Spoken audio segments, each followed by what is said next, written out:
ప్రభుత్వానికి ఇరిగేషన్ సెక్టార్పై శ్వేతపత్రం శాసనసభలో చర్చించడానికి అవకాశం book ఇచ్చేసేది.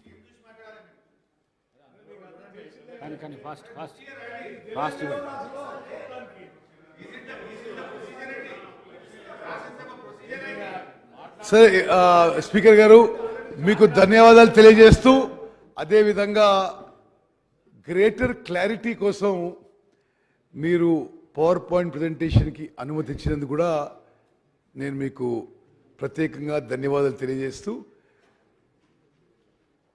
Over the next 45 minutes or 1 hour తెలంగాణలో ఇరిగేషన్ సెక్టర్పై జరుగుతున్న అన్ని విషయాలపై ఈ సభలో సభ్యులందరికీ యావత్ తెలంగాణ ప్రజానీకానికి జరుగుతున్న విషయాలపై ప్రభుత్వం సైడ్ నుంచి మేము వైట్ పేపర్ ప్రజెంట్ చేస్తున్నాం.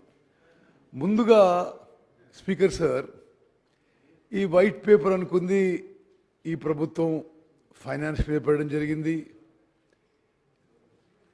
పవర్ సెక్టర్ పెట్టడం జరిగింది, అదేవిధంగా ఇరిగేషన్ మీద పెట్టాలని కూడా చాలా రోజుల క్రితం డిసైడ్ చేయడం జరిగింది.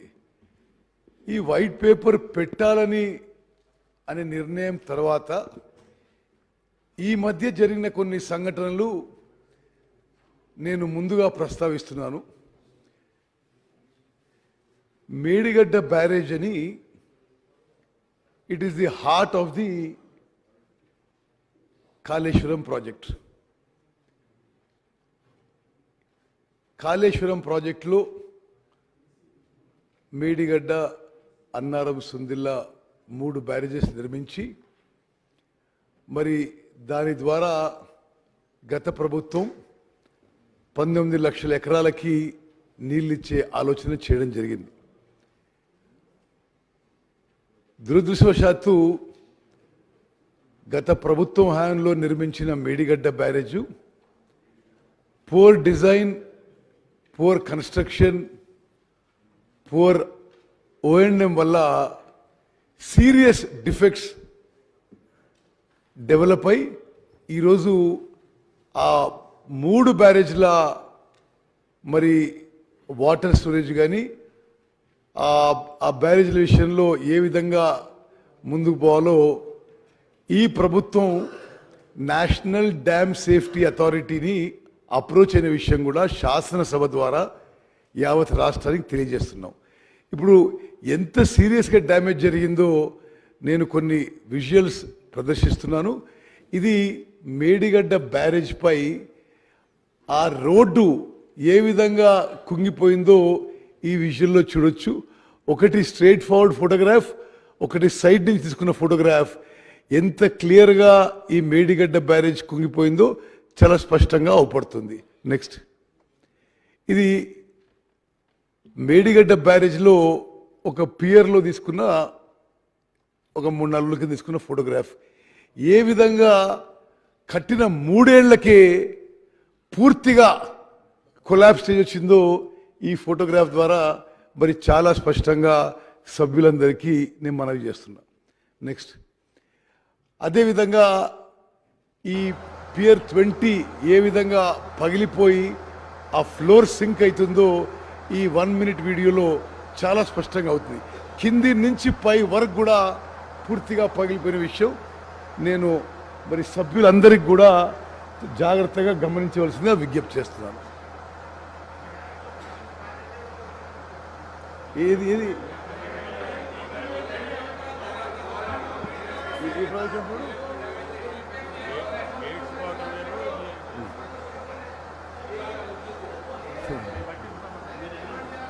ఓకే సరే, ఎంత సీరియస్ డ్యామేజ్ అయిందో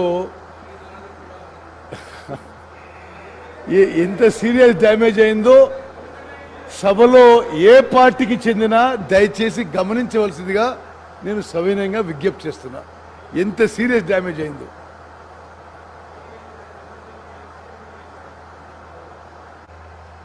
చూడండి. అది ఎంత సీరియస్గా 100 ఏళ్ళు ఉండాల్సిన 100 ఏళ్ళు ఉండాల్సిన ఈ బ్యారేజు 3 ఏళ్లలో ఎట్లా కుప్పకూలిపోతుందో దయచేసి గమనించవలసిందిగా నేను విజ్ఞప్తి చేస్తున్నాను.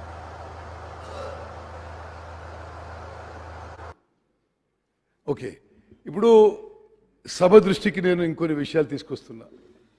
ఒక పెద్ద మనిషి ఏమంటాడు, మాకు అప్పచెప్పండి మేము రిపేర్ చేస్తామంటారు.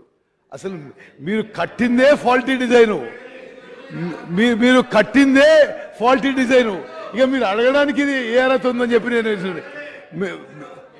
అదేవిధంగా ఇంకో పెద్ద మనిషి ఇట్లా చేయాలి అట్లా చేయాలని ఉచిత సలహాలు ఇస్తుండు. స్పీకర్ సార్, వాళ్ళ నిర్వాహకం వల్ల, ఫాల్టీ డిజైన్ వల్ల, ఫాల్టీ కన్స్ట్రక్షన్ వల్ల, కరప్షన్ వల్ల, పూర్ ఓఎండ్ఎం వల్ల మేడిగడ్డ బ్యారేజ్ కొలాప్స్ స్టేజ్కి వచ్చింది. ఈ బ్యారేజ్ విషయంలో, ఫైనాన్షియల్ విషయంలో కూడా విషయం చెప్పాలి మీకు. ఈ మేడిగడ్డ బ్యారేజ్ టెండరు 1800 కోట్లకు పిలువబడింది. వర్క్ అవార్డ్ అయింది 1800 crores. ఫైనల్గా ఎంత అమౌంట్ పోయింది స్పీకర్ గారు? 4500 కోట్లకి. అసలు ఎప్పుడు ఎక్కడ స్వతంత్ర భారతదేశంలో గత ప్రభుత్వం చేసిన అవినీతి, కరప్షన్ ఇరిగేషన్ శాఖలో ఎక్కడ జరుగుండదు. ఒక్కొక్క టెండరు, అంటే మేడిగడ్డ బ్యారేజ్ ఒక ఉదాహరణగా, టెండర్ కాల్ ఫార్ చేసింది 1800 crores. ఎల్ఎన్టీకి వర్క్ అవార్డ్ అయింది 1800 crores. అగ్రిమెంట్ అయింది 1800 కోట్లకి. పెంచుతూ 1000 కోట్లు పెంచుతూ పోయి ఫైనల్గా అదే వర్క్ అదే ఏజెన్సీకి 4500 కోట్లకి ఈ ప్రభుత్వం పని చేయించిందంటే ఎంత అవినీతి జరిగిందో ఒక్కసారి ఆలోచన చేయండి. అంటే మరి కాస్ట్లు పెంచుకుంటూ ఆ విధంగా పోవడం సరే. సభ్యులు చెప్పడానికి నేను ఆన్ రికార్డ్ విషయం చెప్తున్నా స్పీకర్ సార్. ఇండిపెండెంట్ ఇండియాలో గత ప్రభుత్వంలో ఇరిగేషన్ సెక్టర్లో జరిగిన అవినీతి ఎక్కడ ఎప్పుడు జరగపోయినట్టు చెప్పుకుంటే మనం చేస్తున్నాం. స్పీకర్ సార్, ఈ విషయాలలో, ఈ డ్యామ్స్ అండ్ బ్యారేజెస్ విషయంలో the national authority is the national dam safety authority. సరే, గత ప్రభుత్వంలో ఉన్న పెద్ద మనుషులు వాళ్ళే చీఫ్ డిజైనర్లు, చీఫ్ ఇంజనీర్లు, చీఫ్ కన్స్ట్రక్టర్లు అన్ని వాళ్ళే ఉండొచ్చు. కానీ దేశంలో రాజ్యాంగం ప్రకారం మాత్రం national dam safety authority has been created by an act of parliament. భారతదేశంలో ఉన్న డ్యామ్స్, బ్యారేజెస్ అన్నీ మరి ప్రతి సంవత్సరం పరిశీలన చేసి అడ్వైస్ అండ్ డైరెక్షన్స్ ఇవ్వాల్సిన మరి power, responsibility national dam safety authority ఉందని చెప్పి నేను మనం చేస్తున్నాను. ఈ national dam safety authority Medigadda barrage inspect చేసి ఏం రిపోర్ట్ ఇచ్చిందో యథాతథంగా, మేము ఒక్క వర్డ్ అటు ఇటు మార్చలేదు అధ్యక్ష. వాళ్ళు ఏం చెప్తే అది మేము యావత్ తెలంగాణ ప్రజానీకానికి తెలియజేయాలని చెప్పి ఆ ఎన్డిఎస్ఏ రిపోర్ట్ ఒక ఎక్సెప్ట్స్ ఇందులో మేము మరి మీ ద్వారా సభ్యులందరికీ, ప్రజలందరికీ తెలియజేస్తారు. The damage occurred due to a combination of issues involving planning, design, quality control and operation maintenance. చాలా స్పష్టంగా ఆ రిపోర్ట్లో మేడిగడ్డ బ్యారేజ్ ఇష్యూలో డిజైన్ కానీ, ప్లానింగ్ కానీ, క్వాలిటీ కంట్రోల్ కానీ, ఓఎండ్ఎం కానీ చాలా మరి నాసిరకం క్వాలిటీ అని చెప్పి ఎన్డిఎస్ఏ వాళ్ళ రిపోర్ట్లో లిఖితపూర్వకంగా ప్రభుత్వానికి మరి రిపోర్ట్ ఇవ్వడం జరిగింది. ఇంకో విషయం స్పీకర్ సార్, అక్టోబర్ 21 ఈ సంఘటన జరిగితే గత ప్రభుత్వం December 7 మా ప్రమాణ స్వీకారం వరకు వాళ్ళ ప్రభుత్వం ఉంది. ఏ ఒక్కరోజు కూడా మాజీ ముఖ్యమంత్రి కేసీఆర్ గారు వర్ ఆల్సో ఇరిగేషన్ మంత్రి ఉండే. అక్టోబర్ 21 నుంచి December 7 వరకు ఒక్క మాట కూడా మాట్లాడలేని చెప్పిన విషయం మరి సభ్యులందరికీ గుర్తు చేస్తున్నా. అదేవిధంగా ఇప్పుడు ఆ ఎన్డిఎస్ఏ ఏమేమి చేసిందో ఏమేమి రాసిందో మీకు చెప్తున్నా. There appears to be construction deficiency due to lack of stringent quality control. Quality control లేనందున మరి కన్స్ట్రక్షన్లో డెఫిషియన్సీ జరిగిందని నేషనల్ డ్యామ్ సేఫ్టీ అథారిటీ, అదో కాన్స్టిట్యూషనల్ బాడీ, వాళ్ళు లిఖితపూర్వకంగా ప్రభుత్వానికి రిపోర్ట్ ఇచ్చిన విషయం కూడా నేను మనం చేస్తున్నాను. ఇంకో చోట రిపోర్ట్లో there are deficiencies in the project planning and design as well. The barrage has been designed as floating structure but constructed as rigid structure. మరి ఎంత లోపం జరిగిందో దీని ద్వారా సభ్యులందరికీ గమనించాలని చెప్పి నేను మనవి చేస్తాను. అదేవిధంగా 2019లో ఈ బ్యారేజ్ పనులు పూర్తయితే ఏమీ ఇన్స్పెక్షన్ కానీ మెయింటెనెన్స్ కానీ 3-4 ఏళ్ళు ఏమీ జరగలేని విషయం కూడా మరి ఎన్డిఎస్ఏ రిపోర్ట్ తెలియజేస్తుంది. అదేవిధంగా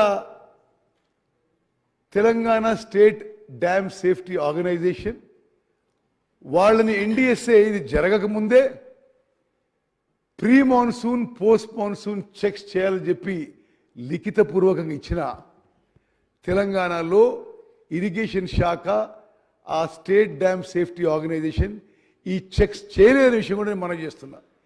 ఈ 3-4 ఏళ్లలో అనేక సందర్భాల్లో, అంటే ఎవరికి తెలియని విషయాన్ని కూడా కాదు, ఎల్ఎన్టీ ఏజెన్సీ అనేక లెటర్స్ రాసింది, అక్కడ కింద స్థాయి ఇంజనీర్లు అనేక లెటర్స్ రాశారు. అందరి చూస్తుండగానే మరి పూర్తి నిర్లక్ష్యంతో ఈ బ్యారేజ్ ఇప్పుడు కొలాప్స్ అయ్యే పరిస్థితి వచ్చిందని చెప్పి నేను మనవి చేస్తాను. The barrage under the present condition is rendered useless. ఇది ఎన్డిఎస్ఏ రిపోర్ట్లో మేము తీసిన ఎక్సెప్ట్. నెక్స్ట్, అదేవిధంగా వాళ్ళు ఏమన్నారంటే అదే టెక్నాలజీ, అదే మెటీరియల్, అదే సాయిల్ స్ట్రెంగ్త్తో మొత్తం బ్యారేజ్ నిర్మించబడింది. అదేవిధంగా అన్నారం సుందిల్ల బ్యారేజీలు నిర్మించబడ్డాయి. అందుకోసమే లిఖితపూర్వకంగా మేము చెప్తున్నాం, ఇప్పుడు మీరు ఆ రిజర్వాయర్స్ నింపొద్దు అనే విషయం నేషనల్ డ్యామ్ సేఫ్టీ అథారిటీ మన ప్రభుత్వానికి సలహా ఇచ్చిన విషయం కూడా నేను మనవి చేస్తాను. అదేవిధంగా తతిమ 2 బ్యారేజ్లు, అన్నారం సుందిల్లా బ్యారేజ్, అన్నారం బ్యారేజ్లో కూడా ఈ ప్రాబ్లం మొదలైన విషయం నేను ఈ సభ దృష్టికి తీసుకొస్తున్నా. నిన్నటి నుంచి అన్నారం బ్యారేజ్లు కూడా పెద్ద ఎత్తున లీక్ మొదలైంది. ఇట్ ఇస్ రియల్లీ, అంటే గతంలో ఈ శాఖ నిర్వహించిన వాళ్ళు, రెస్పాన్సిబుల్ పీపుల్, అసలు వాళ్ళు సిగ్గుతో తల ఉంచుకోవాలి. యావత్ తెలంగాణ రాష్ట్రానికి క్షమాపణ చెప్పాలి. దానికి పోయి వాళ్ళు మా మీదనే ఎదురుదాడి చేస్తున్నారు. ఈ సభ ద్వారా తెలంగాణ ప్రజానీకానికి తెలియజేస్తున్నాను, నిన్నటి నుంచి అన్నారం బ్యారేజ్లో లీక్ పెద్ద ఎత్తున మొదలైంది. ఇప్పుడు మేము నేషనల్ డ్యామ్ సేఫ్టీ అథారిటీ వాళ్ళని అర్జెంటుగా పిలిపించాం. వాళ్ళు ఇమ్మీడియట్గా ఏం చెప్పారంటే దాంట్లో కొంత వాటర్ ఉంది, ఇమ్మీడియట్గా డీవాటరింగ్ చేయండి, మేము 2 రోజులు వస్తున్నాం అని చెప్పి వాళ్ళ నుంచి కమ్యూనికేషన్ వచ్చింది. నెక్స్ట్, అదేవిధంగా ఇది గతంలో కూడా ఎన్డిఎస్ఏ టీం అన్నారం బ్యారేజ్ అంటే మేడిగడ్డ విజిట్ చేశారు, సపరేట్గా అన్నారం బ్యారేజ్ కూడా విజిట్ చేశారు. అన్నారం బ్యారేజ్లో కూడా చాలా విషయాల్లో డిజైన్లో, ప్లానింగ్లో, కన్స్ట్రక్షన్లో, ఓఎండ్ఎంలో కూడా చాలా ప్రాబ్లమ్స్ ఉన్నాయి, చాలా క్రాక్స్ ఉన్నాయి. మరి ఆ బ్యారేజ్లో కూడా ప్రమాదంలో ఉంది. అన్నారం బ్యారేజ్ కూడా ఏ విధంగా అయితే మేడిగడ్డ బ్యారేజ్ కుంగిపోయిందో, కొలాప్స్ అయ్యే పరిస్థితి వచ్చిందో, అన్నారం బ్యారేజ్లో కూడా ఆ ప్రమాదం ఉంది అని ఎన్డిఎస్ఏ రిపోర్ట్ మాకు ఇవ్వడం జరిగింది. నెక్స్ట్, అదేవిధంగా అధ్యక్ష, మేము ఇమ్మీడియట్ మెజర్గా ఈ ప్రభుత్వం రాగానే ఈ బ్యారేజెస్ విషయంలో vigilance and enforcement enquiry order చేశాం. విజిలెన్స్ అండ్ ఎంక్వైరీకి డిపార్ట్మెంట్కి కొంతమంది చీఫ్ ఇంజనీర్స్ అటాచ్ చేసి వాళ్ళు కూడా మరి రిపోర్ట్ ఇవ్వడం జరిగింది. స్పష్టంగా విజిలెన్స్ అండ్ ఎన్ఫోర్స్మెంట్ డిపార్ట్మెంట్ కూడా వాళ్ళు చేసిన రిపోర్ట్ల ఎంక్వైరీలో మరి తేలిన విషయాలు ఏంటంటే the department irrigation department has not carried out the work as per the specified sequential manner. అదేవిధంగా చాలా డీవియేషన్ అప్రూవల్స్ ఇష్యూ చేశారు, ఆ ఇన్స్పెక్షన్ నోట్స్ ఏవీ లేవని చెప్పి. అదేవిధంగా ఈ బ్యారేజు ఆనాటి ముఖ్యమంత్రి గారు జూన్ 19వ తారీఖు 2019న ఇనాగ్రేట్ చేస్తే ఆ తర్వాత 4 ఏళ్ల పాటు నో ఆపరేషన్ అండ్ మెయింటెనెన్స్ జరిగిందని విజిలెన్స్ రిపోర్ట్లో ఉంది. నెక్స్ట్. అదేవిధంగా రకరకాల విషయంలో మరి ఈ బ్యారేజెస్ విషయంలో చాలా లోపాలు జరిగాయి, నిర్లక్ష్యం జరిగింది, దానివల్లనే ఈ డ్యామేజ్ జరిగిందని ఆ విజిలెన్స్ రిపోర్ట్లో కూడా ఉంది. అదేవిధంగా అప్పుడున్న ఇంజనీర్ ఇన్ చీఫ్ మరి ఆ డిఫెక్ట్ లయబిలిటీ పీరియడ్లోనే బ్యాంక్ గ్యారంటీస్ ఆ ఏజెన్సీకి విడుదల చేశాడు. మేము చర్యలు తీసుకొని ఆ ఇంజనీర్ ఇన్ చీఫ్ రామగుండంని సర్వీస్ నుంచి టర్మినేట్ చేశాం. నెక్స్ట్. అధ్యక్ష, స్పీకర్ సార్, అదేవిధంగా మనం ఈ మేడిగడ్డ బ్యారేజు కాళేశ్వరం ప్రాజెక్ట్ గురించి మాట్లాడుతున్నాం కాబట్టి మీకు తెలుసు, నిన్నగాక మొన్న సిఏజీ రిపోర్ట్ శాసనసభలో టేబుల్ చేయడం జరిగింది. Controller and auditor general of India is one of the highest constitutional bodies of India. వాళ్ళు సుదీర్ఘంగా కాళేశ్వరం ప్రాజెక్ట్ పరిశీలన చేశారు. అసలు యావత్ రాష్ట్రం, యావత్ దేశం అవాక్ అయ్యే విషయాలు, షాక్ అయ్యే విషయాలు ఈ కాళేశ్వరం ప్రాజెక్ట్ విషయంలో సిఏజీ రిపోర్ట్ ఇవ్వడం జరిగింది. CAG report has a great sanctity. తప్పనిసరిగా మా ప్రభుత్వం ఆ విజిలెన్స్ రిపోర్ట్పై, ఎన్డిఎస్ఏ రిపోర్ట్పై, సిఏజీ రిపోర్ట్పై కఠినంగా చర్యలు తీసుకుంటామని చెప్పి కూడా మేము ఈ సభకు హామీ ఇస్తున్నాం. ఒక్కసారి అధ్యక్ష, సభ్యులందరూ ఆలోచన చేయాలి. అంతకుముందున్న కాంగ్రెస్ ప్రభుత్వం తుమ్మడిహెట్టి దగ్గర doctor B R Ambedkar Pranahita Chevella project 38,500 కోట్లతో డిజైన్ చేసి 16,40,000 ఎకరాలకి కొత్త ఆయకట్టుకి నీళ్ళందించే ప్రపోజల్ తయారు చేయడం జరిగింది. 38,500 crores. వీరి ప్రభుత్వం వచ్చి గతంలో జరిగిన విషయాలని మరి పక్కన పెట్టి కొన్ని వేల కోట్ల పనులని ఇగ్నోర్ చేసి అదే ప్రాజెక్ట్ని కాస్ట్ని 38,500 కోట్ల నుంచి 81,000 కోట్లకి పెంచింది. వాళ్ళ ప్రాజెక్ట్ రిపోర్టు 81,911 రూపాయలకి సెంట్రల్ వాటర్ కమిషన్ మరి డిపిఆర్ అప్రూవ్ చేయడం జరిగింది. 81,000 crores సిడబ్ల్యూసి అప్రూవ్ చేస్తే ఈ రోజు వరకు అసలు ఇక చాలా పనులు మిగిలిన్నాయి. ఇంకా 50,000 కోట్ల పనులు మిగిలిండి 94,000 కోట్లు ఆల్రెడీ ఖర్చు అయిపోయి మరి ఆ ప్రాజెక్టు అసలు పూర్తి కావడానికి ఇంకా చాలా టైం పట్టేటట్టు ఉంది. సిఏజీ అబ్జర్వేషన్ ప్రకారం 81,000 crores సిడబ్ల్యూసి అప్రూవ్ చేస్తే ఇప్పుడు ప్రాజెక్ట్ కాస్ట్ ప్రస్తుతం వాళ్ళకున్న అంచనాలు ఇది 2022లో సిఏజీ ఎగ్జామిన్ చేసింది.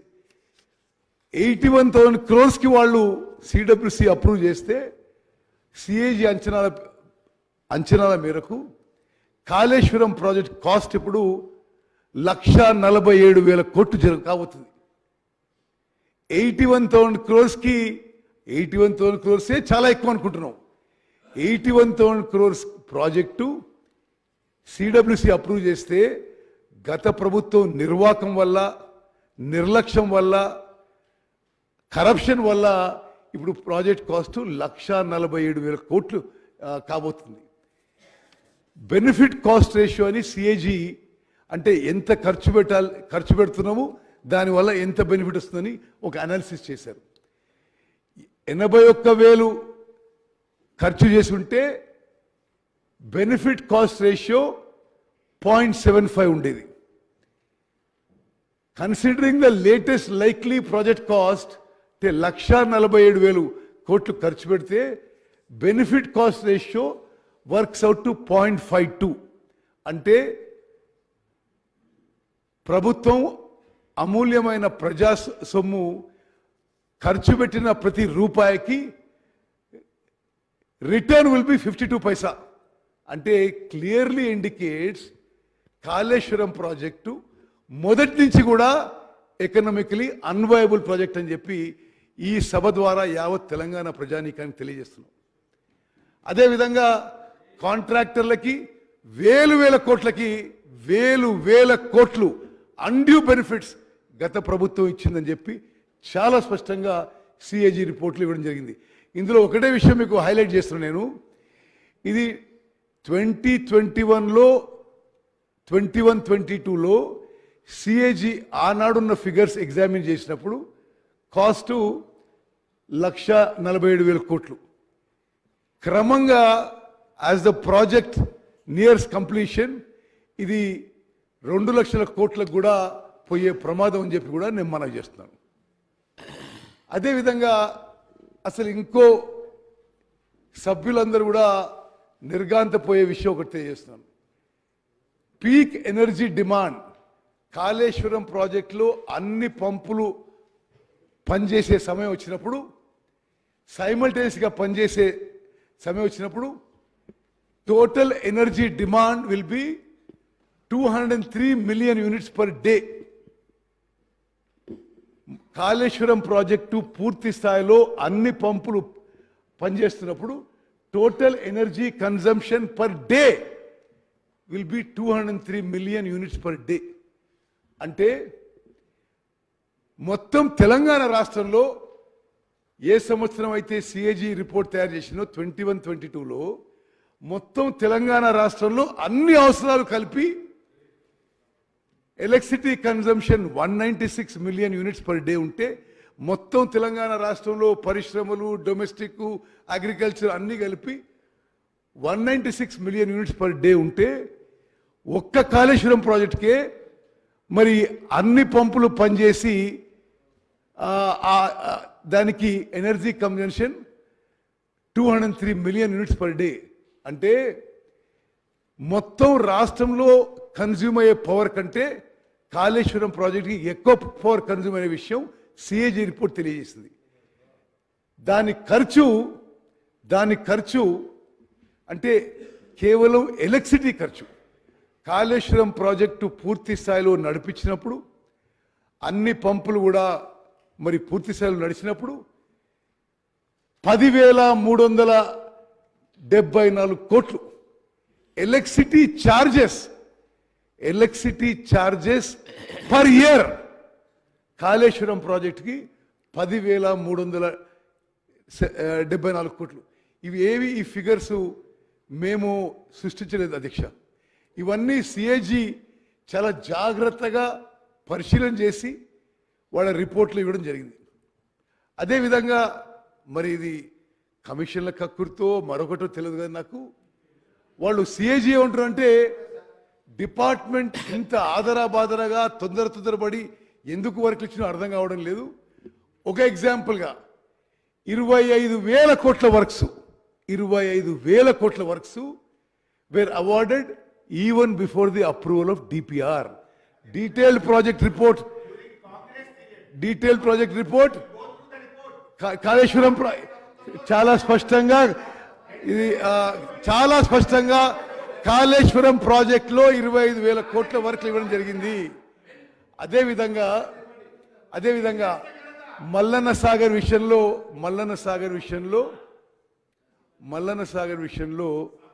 వీళ్ళు చాలా విషయాలు చాలా గొప్పగా చెప్పుకున్నారు. సిఏజీ రిపోర్ట్లో ఒక చాలా ప్రమాదకరమైన అంశం వాళ్ళు ప్రస్తావించారు. Mallanna Sagar is the largest reservoir in the project, constructed with a huge capacity of 50 TMC. A preliminary study revealed that there was a deep-seated vertical fault in the present location. However, the department constructed the reservoir with a total expenditure of 6,000 crores without conducting detailed seismic studies. అంటే చిన్నపాటి అంటే major earthquake కాదు, చిన్నపాటి ఏమన్నా earthquake like seismic disturbance వస్తే ఈ మల్లన్న సాగర్ ప్రమాదంలో ఉంది, దాని కిందున్న జనమంతా ప్రమాదంలో ఉంటారని చెప్పి ఇది సిఏజీ వాళ్ళ రిపోర్ట్లో పేర్కొన్న విషయం మీకు మనం చేస్తాను. నెక్స్ట్ అధ్యక్ష, ఇదిగో నేను ఇంట్రడక్షన్గా ఇచ్చి ఇప్పుడు వైట్ పేపర్ విషయంలో నేను మీకు ప్రజెంట్ చేస్తున్నాను. తెలంగాణకి ఇరువైపులా 2 మహత్తరమైన నదులు ప్రవహిస్తున్నాయి. కృష్ణా గోదావరి 2 నదుల మధ్య ఉన్న భూభాగం 100 మీటర్ల నుంచి 600 మీటర్ల ఎత్తున విస్తరించిన మెట్ట ప్రాంతం మనది. తెలంగాణ రాష్ట్ర భౌగోళిక విస్తీర్ణం 276 లక్షల ఎకరాలు. ఇందులో సాగు భూమి 167 లక్షల ఎకరాలు. తెలంగాణ రాష్ట్రం దాదాపు 3,80,00,000 జనాభాతో 12వ అతిపెద్ద రాష్ట్రంగా ఉంది. గ్రామీణ జనాభాలో 62% కంటే ఎక్కువ మంది కార్మికులు నేరుగా వ్యవసాయ రంగంలో నిమగ్నమై ఉన్నారు. తెలంగాణ రాష్ట్ర స్థూల దేశీయోత్పత్తిలో జిఎస్డిపిలో వ్యవసాయం సుమారు 20% వాటాను అందిస్తుంది. మెట్ట ప్రాంతం యొక్క ఆర్థిక వ్యవసాయ శ్రేయస్సును నిర్ధారించడానికి నీటిపారుదల విస్తరణ మరియు నీటిని అందించడమే ఒక మార్గం. రాష్ట్ర నీటిపారుదల వ్యవస్థను మెరుగుపరచడానికి చారిత్రక కాలం నుండి నిరంతర ప్రయత్నాలు జరిగాయి. కాకతీయుల కాలంలో నిర్మించిన గొలుసుకట్టు చెరువులు మరియు రామప్ప, గణపురం, పాకాల, లక్నవరం జలాశయాల నుంచి ఆయకట్టుకు నీరందించాయి. ఆ తర్వాత నిజాం ప్రభుత్వం నిర్మించిన నీటిపారుదల ప్రాజెక్టులు రైతులని ఆదుకున్నాయి. 1920 నాటికి నిజాం కాలంలోనే మన ప్రాంతంలో మెదక్ జిల్లాలో పోచారం, నల్గొండ జిల్లాలో డిండి, ఖమ్మం జిల్లాలో పాలేరు వైరా ప్రాజెక్టులు, కరీంనగర్లో ఎగోమానేర్ ప్రాజెక్టు, ఆదిలాబాద్లో సదర్మట్ ప్రాజెక్టు, అదేవిధంగా ఫతేనహర్ మరియు మహబూబ్ నహర్ ప్రాజెక్టులు నిర్మించారు.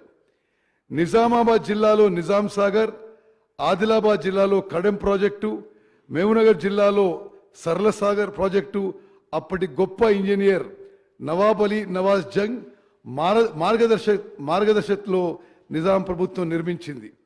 హైదరాబాద్లో తాగునీటి అవసరాలకు వరదలు నియంత్రించేందుకు మూసీపై హిమాయత్ సాగర్ మరియు ఉస్మాన్ సాగర్ ట్యాంకులు నిర్మించారు. నిజాం కాలంలో నిర్మించిన సదర్మట్, గన్పూర్ ఆనకట్లు 100 ఏళ్లు దాటినా పటిష్టంగా ఉండి ఇప్పటికీ ఆయకట్టుకు నీళ్లు ఇస్తున్నాయి. సదర్మట్ ఆనకట్కు ప్రపంచ వారసత్వ సంపదగా గుర్తింపు దక్కింది, world heritage day. Nizam Sagar project నిర్మించి 100 ఏళ్లు చేరుతుంది దగ్గర. ఆ ప్రాజెక్టు ఇప్పటికీ పటిష్టంగా ఉంది. హైదరాబాద్ తాగునీటి కోసం నిర్మించిన జంట జలాశయాలు ఉస్మాన్ సాగర్, హిమాయత్ సాగర్ ప్రజల దాహం తీర్చడమే కాదు, పర్యాటక కేంద్రాలుగా విలసిల్లుతున్నాయి. నిజాం జమానాలోని అప్పర్ మానేర్ ఇప్పటికీ పటిష్టంగా ఉంది. దేశానికి స్వాతంత్రం వచ్చిన తర్వాత నిర్మించిన నాగార్జున సాగర్, శ్రీరామ్ సాగర్ ప్రాజెక్టులే ఇప్పటికీ తెలంగాణలో సాగునీటి వరప్రదాయినిగా ఎక్కువ ఆయకట్టుకు నీళ్ళిస్తున్నాయి. ఆనాటి ప్రభుత్వం నిర్మించిన శ్రీశైలం ప్రాజెక్టు తెలంగాణ కరెంట్ అవసరాలు తీర్చడంతో పాటు నాగార్జున సాగర్, ఎస్ఎల్బిసి, కల్వకుట్ లిఫ్ట్ స్కీమ్కి నీళ్లు అందిస్తున్నాయి. నీళ్లు, నిధులు, నియామకాలు విషయంలో ఉమ్మడి రాష్ట్రంలో జరిగిన అన్యాయాన్ని ఎదిరించేందుకు తెలంగాణ ఉద్యమం మొదలైంది. ఏళ్లకేళ్లుగా పోరాడి తెలంగాణ ప్రత్యేక రాష్ట్రం సాధించుకున్న ఘనత పోరాటంలో అమరులైన ఎందరో వీరులది, వారి కుటుంబాలది, మన సకల జనులది, సబ్బండ వర్గాలది.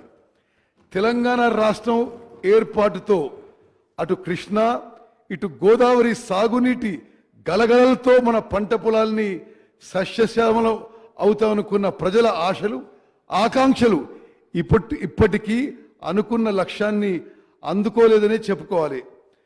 గత ప్రభుత్వ 10 ఏళ్ల పాలనలో నీళ్ల దోపిడీ ఆగకపోగా 4 గింతలైంది. అప్పుడు నీళ్లపై పోరాటం చేసిన ఉద్యమ పార్టీ అధికారంలో వచ్చిన తర్వాత ప్రాజెక్టుల విషయంలో ఒంటెత్తు పోకడలను అనుసరించింది.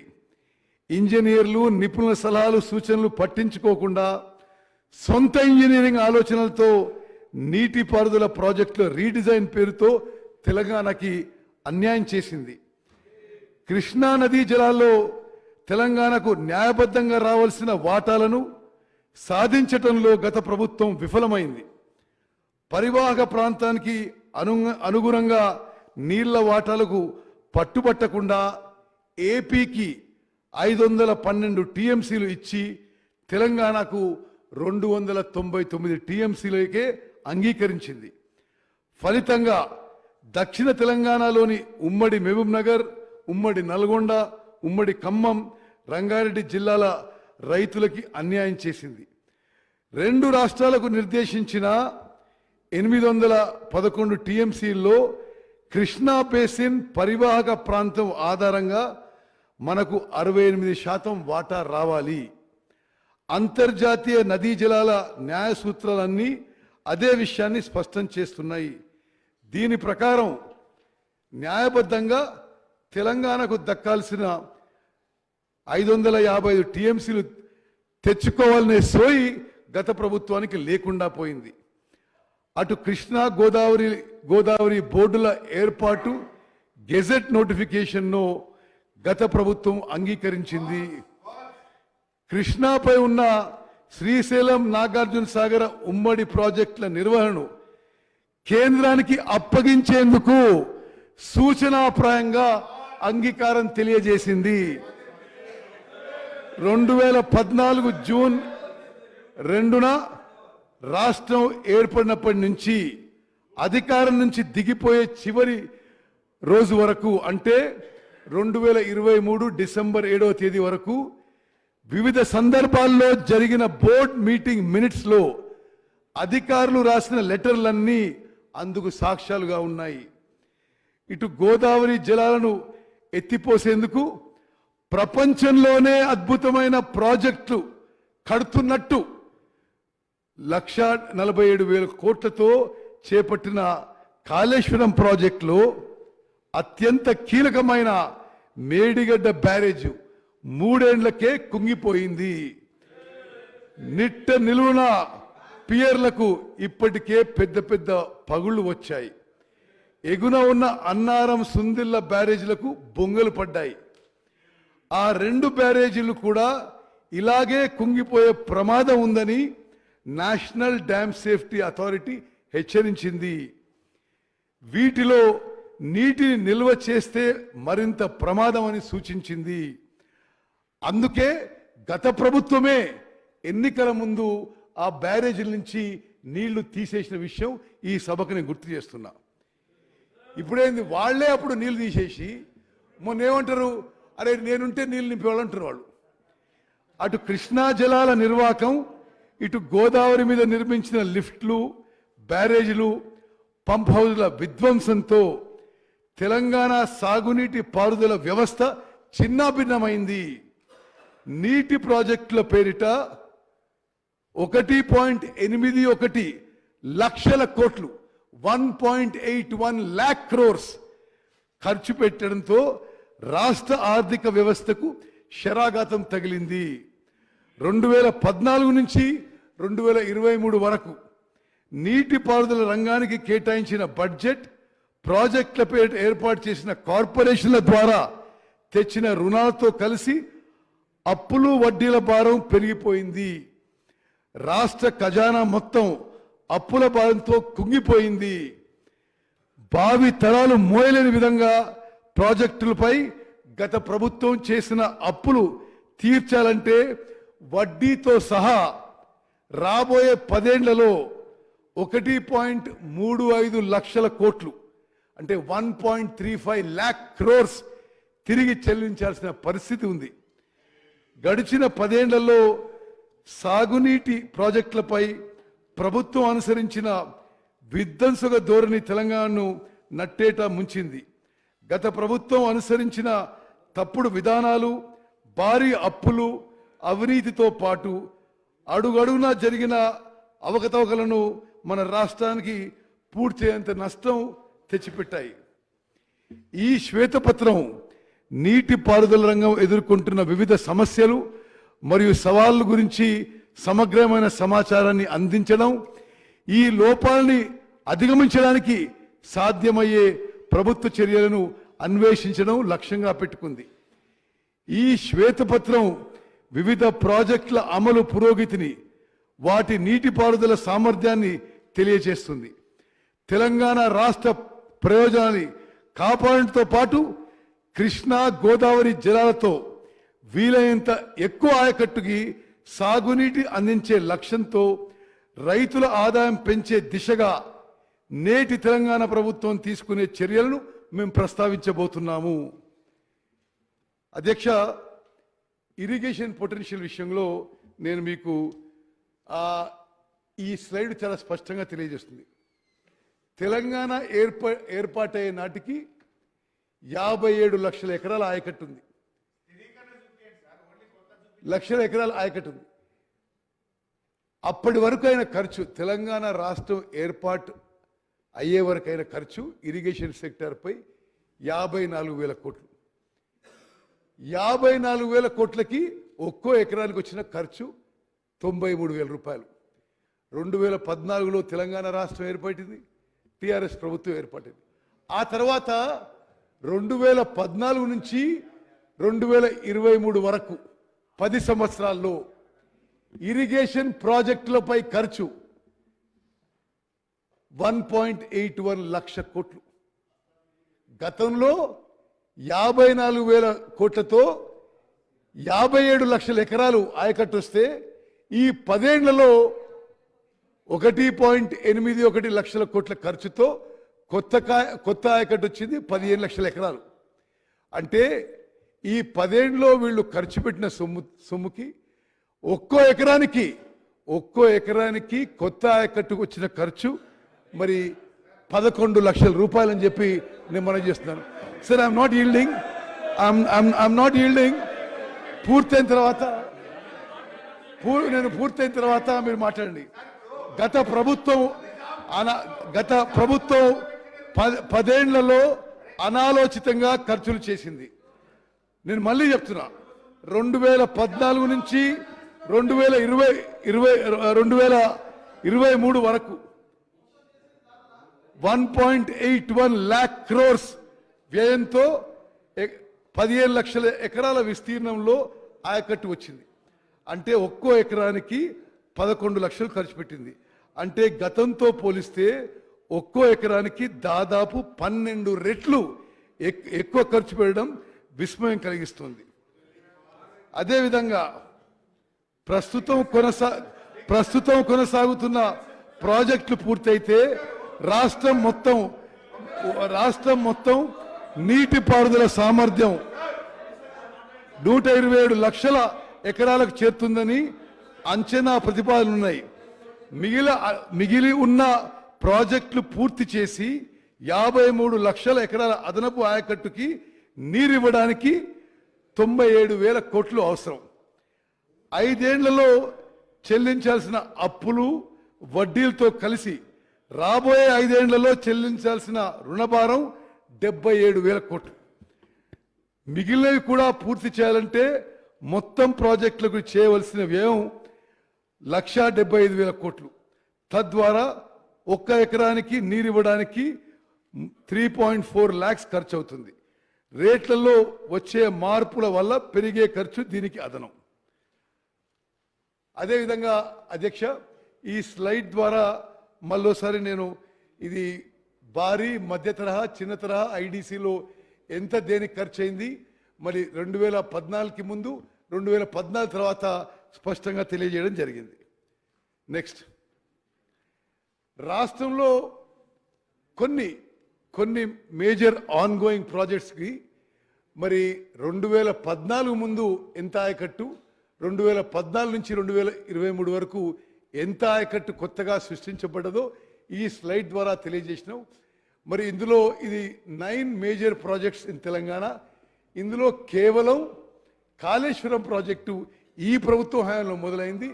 తత్తిమ ప్రాజెక్టు చొక్కారావు దేవాదుల ప్రాజెక్టు కానీ, కల్వకుర్తి కానీ, ఏఎంఆర్పి ఎస్ఎల్బిసి కానీ, శ్రీరామ్ సాగర్ కానీ, శ్రీరామ్ సాగర్ ప్రాజెక్ట్ నుండి ఫ్లడ్ ఫ్లో కానీ, భీమా కానీ, నెట్టెంపాడు కానీ, శ్రీపాద సాగర్ ఎల్లంపల్లి కానీ గత ప్రభుత్వంలో మొదలైన విషయం నేను మీకు మనవి చేస్తున్నాను. నెక్స్ట్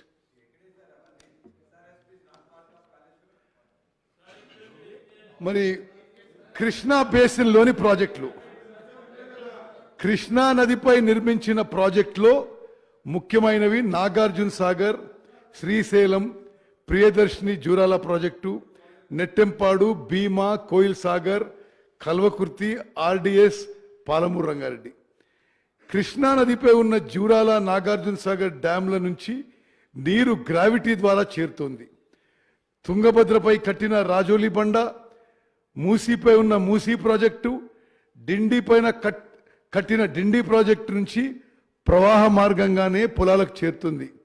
మిగతా ప్రాజెక్టులు లిఫ్టుల ద్వారా ఆధారపడ్డాయి, లిఫ్టుల పైన ఆధారపడ్డాయి. కృష్ణా ప్రాజెక్టుల విషయంలో, కృష్ణా నదీ జలాల విషయంలో తెలంగాణకు ముందు నుంచి అన్యాయమే జరిగింది. గడిచిన 10 ఏళ్లలోనూ ఈ ప్రాజెక్టులను గత ప్రభుత్వం నిర్లక్ష్యం చేసింది. దీంతో దక్షిణ తెలంగాణలోని మహబూబ్ నగర్, రంగారెడ్డి, నల్గొండ, ఖమ్మం జిల్లాలకు తీవ్ర అన్యాయం జరిగింది. కృష్ణా నీళ్లలో తెలంగాణకు అన్యాయం జరిగిందనే ప్రత్యేక రాష్ట్ర ఉద్యమం మొదలైంది. శ్రీశైలం నీళ్లను పోతిరెడ్డిపాడు హెడ్ రెగ్యులేటర్ ద్వారా పెన్నా బేసిన్లోని రాయలసీమకు తరలించుకుపోతున్నారనే అప్పుడున్న 10 జిల్లాలు ఒకటై కొట్లాడాయి.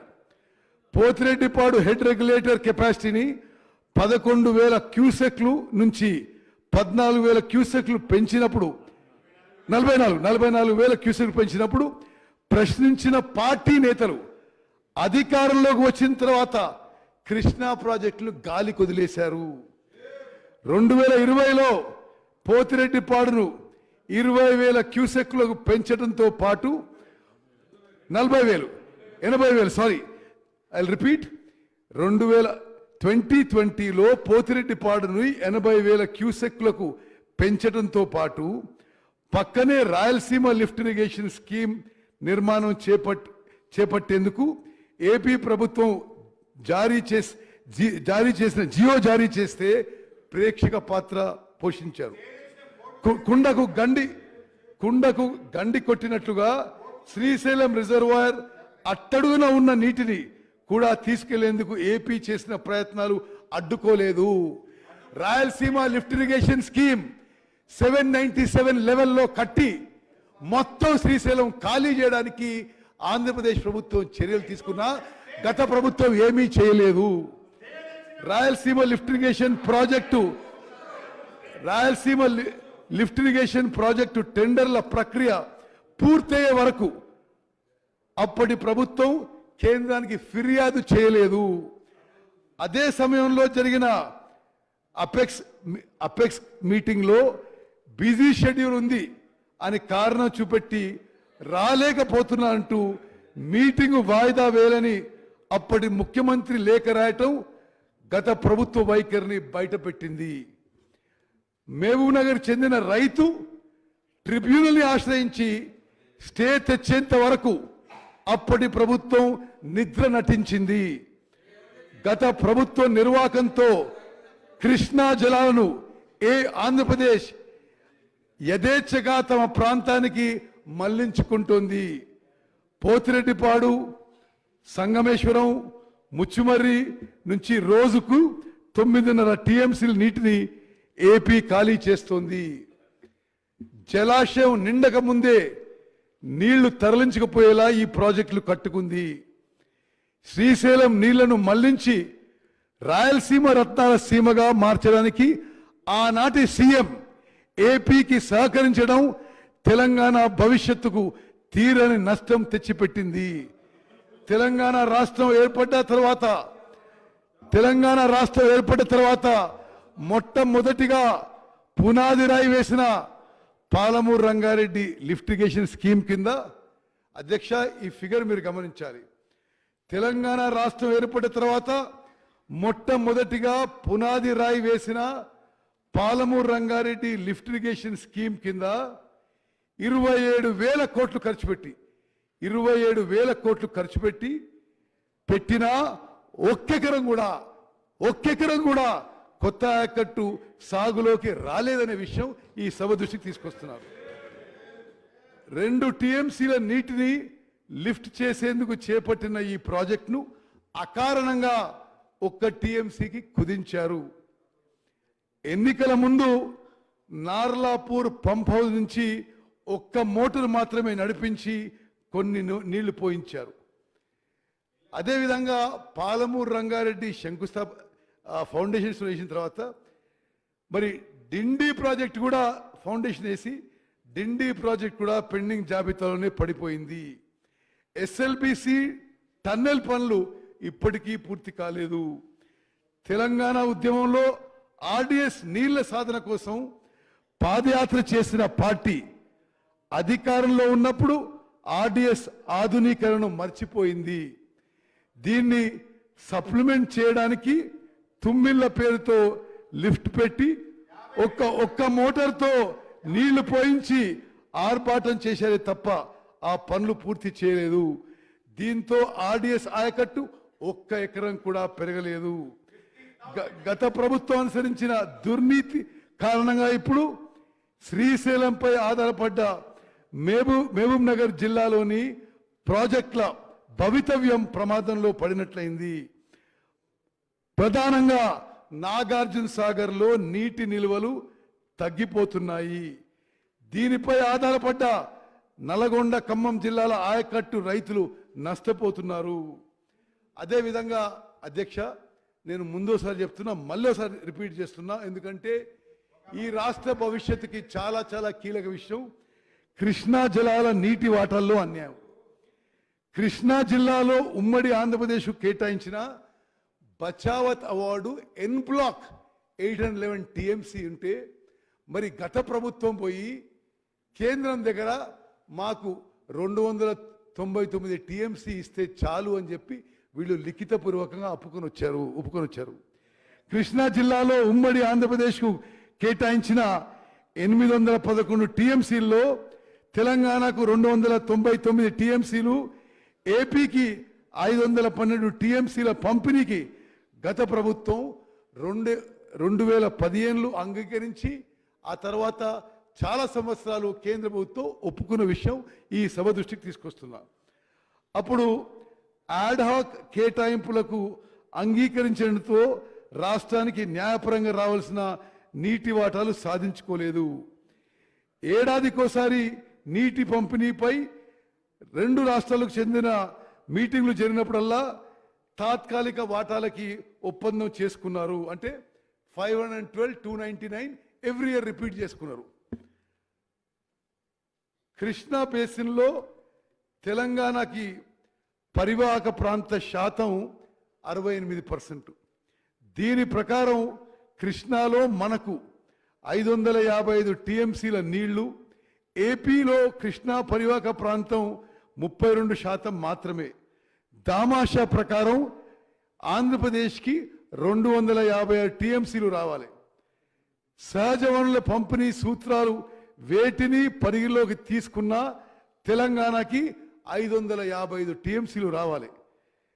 అందుకు భిన్నంగా గత ప్రభుత్వం ఏపీకి ఎక్కువ నీటి వాటాను కట్టబెట్టింది. ఇటీవల ప్రాజెక్టుల పరిధికి సంబంధించిన గెజెట్ నోటిఫికేషన్ వెలువడినప్పటి నుంచి 50% నీటి వాటాలు కేటాయించాలనే షరతు విధించింది. అధ్యక్ష, యావత్ తెలంగాణ ప్రజానికని తెలియజేస్తున్నాం. అసలు తెలంగాణకి కృష్ణా నదీ జలాల్లో 68% రావాలి. 2015 నుంచి కొన్ని సంవత్సరాల పాటు మనం 38%కి ఒప్పుకొని 299 టీఎంసీ ఒప్పుకొని కొన్ని సంవత్సరాల తర్వాత 50-50 షేరింగ్కి వీళ్ళు ప్రతిపాదన పెట్టారు. ఏనాడు కూడా 68% మాకు కావాలి, మాకు హక్కు ఉందని చెప్పి గత ప్రభుత్వం కేంద్రం ముందు ఎక్కడ కానీ మరి స్పష్టం చేయలేదు. అదేవిధంగా మరి కొన్ని అంతర్రాష్ట్ర విషయాలు 2015 నుంచి మొదలు పెట్టుకొని నేను ముందు చెప్పినట్టుగా అనేక సంవత్సరాలు ఈ నీటి వాటాలు ఒప్పుకున్నారు. అప్పటి గౌరవ తెలంగాణ ముఖ్యమంత్రి ఆనాడు మొదటి అపెక్స్ కౌన్సిల్ సమావేశంలో ఇద్దరు ముఖ్యమంత్రులు కేంద్ర మంత్రి 21 సెప్టెంబర్ 2016 గతంలో ఉన్న అరేంజ్మెంటు అంటే వాళ్ళకి 512 టీఎంసీలు మనకి 299 టీఎంసీ గత ముఖ్యమంత్రి 21 సెప్టెంబర్ 2016లో ఒప్పుకున్నారు. మళ్ళీ 2020 అక్టోబర్ 6వ తారీఖున కేంద్ర జలశక్తి మంత్రి అధ్యక్షన జరిగిన రెండో అపెక్స్ కౌన్సిల్ సమావేశంలో అప్పటి తెలంగాణ ముఖ్యమంత్రి పాల్గొన్నారు. అదే మీటింగ్లో కేఆర్ఎంబి జిఆర్ఎంబి అధికార పరిధిని కేంద్ర ప్రభుత్వం నోటిఫై చేస్తుందని నిర్ణయం జరిగింది. 2021 జూలై 15న కేంద్ర ప్రభుత్వం కేఆర్ఎంబి అధికార పరిధిపై గెజిట్ నోటిఫికేషన్ విడుదల చేసింది.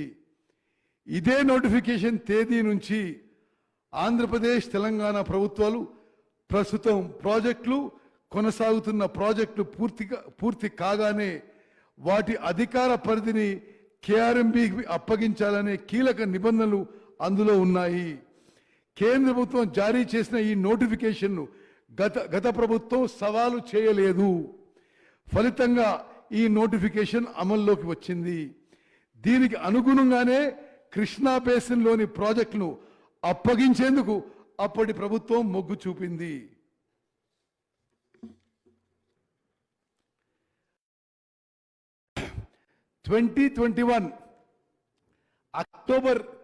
అక్టోబర్ 21 తేదీన జరిగిన 15వ కేఆర్ఎంబి మీటింగు 2022 మే 6వ తేదీ జరిగిన 16వ కేఆర్ఎంబి సమావేశాలలో ఆనాడు తెలంగాణ రాష్ట్రం ప్రతినిధులుగా పాల్గొన్న Telangana special chief secretary Rajat Kumar గారు, ఈఎన్సి మురళీధర్రావు గారు అందులో పాల్గొని మరి ఈ ప్రాజెక్టులు కేఆర్ఎంబికి అప్పజెప్పడానికి సూచనాప్రాయంగా అంగీకారం తెలియజేశారు. గత ఏడాది పోయిన సంవత్సరం ఫిబ్రవరి 11న అసెంబ్లీలో ప్రవేశపెట్టిన 2023-24 బడ్జెట్లో నీటిపారుదల and command area development department గ్రాంట్ల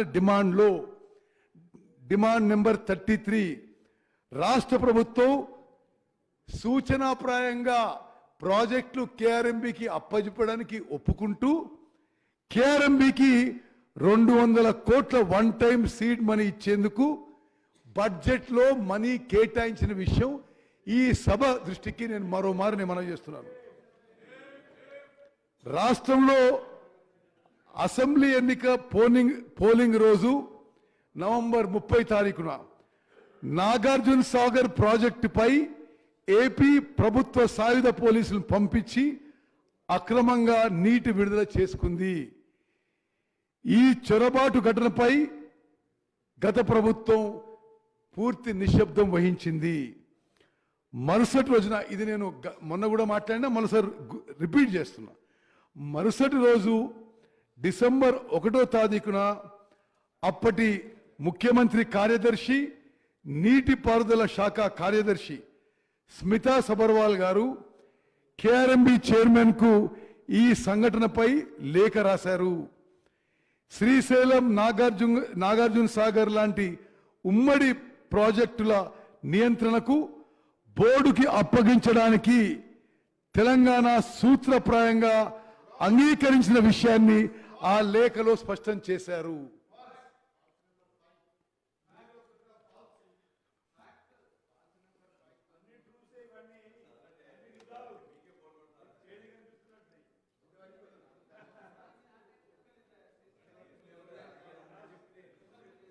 గోదావరి బేసిన్లోని ప్రాజెక్టులు, గోదావరి బేసిన్లో ఉన్న ప్రాజెక్టులో అతిపెద్దది శ్రీరామ్ సాగర్ ప్రాజెక్టు.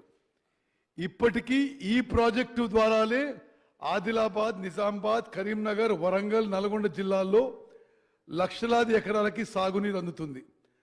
ఉమ్మడి రాష్ట్రంలో ఎస్ఆర్ఎస్పి దిగువన రామగుండం సమీపంలో నిర్మించిన శ్రీపాద ఎల్లంపల్లి ప్రాజెక్టు మరో అత్యంత కీలకమైన ప్రాజెక్టు. ఎస్ఆర్ఎస్పిలో అంతర్భాగంగా నిర్మించిన lower Maner dam, mid Maner, Yellampalli ప్రాజెక్టులు ఉమ్మడి రాష్ట్రంలోనే పూర్తయ్యాయి. ఈ 3 ప్రాజెక్టుల ద్వారా ఇచ్చిన గోదావరి నీళ్లనే. ఒక్క నిమిషం. సీనియర్ శాసనసభ్యులు హరీష్ రావు గారు, మీరు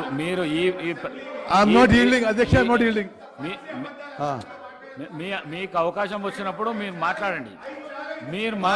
మీకు అవకాశం వచ్చినప్పుడు మీరు మాట్లాడండి.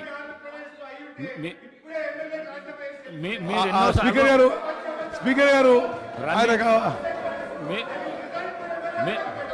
మీకు అవకాశం సభలో మీకు అవకాశం వచ్చినప్పుడు మాట్లాడండి. దయచేసి పల్లా రాజేశ్వర రెడ్డి గారు, తన్నీర్ హరీష్ రావు గారు, మీకు అవకాశం వచ్చినప్పుడు మీరు మాట్లాడండి. సభను డిస్టర్బ్ చేయకండి. సభను డిస్టర్బ్ చేయకండి. సభను డిస్టర్బ్ చేయకండి. మాట్లాడండి. Speaker sir,